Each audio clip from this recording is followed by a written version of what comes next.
पाहूया पावसाची राज्यभरातील बातमी।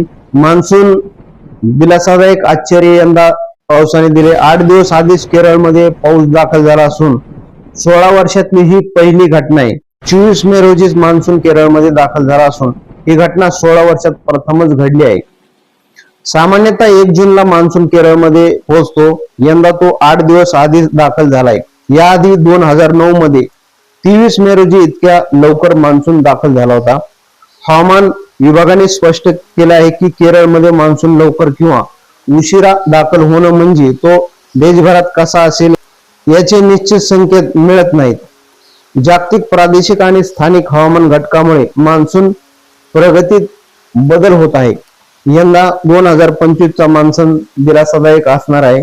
एप्रिल मध्ये जाहीर केलेल्या अंदाजानुसार यंदा एल निनो स्थिती उद्भवणार नाही आणि त्यामुळे देशभरात पावसाचे प्रमाण सामान्यपेक्षा जास्त राहणार आहे, असं हवामान विभागाने स्कायमेनने सांगितलं आहे।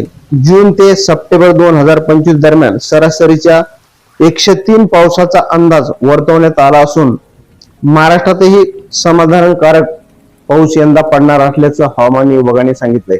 राज्यभरामध्ये गेल्या 2 दिवसापासून संततधार तुफान पाऊस पडत आहे। मराठवाड्यातही जोरदार पावसाने हजेरी लावली। सकाळपासून पाऊस सुरू आहे तो अद्यापपर्यंत दुपारचे 4 वाजण्याची वेळ आहे। अजूनही जोरदार पाऊस सुरू आहे। सर्वत्र शेतामध्ये पाणीच पाणी झालंय।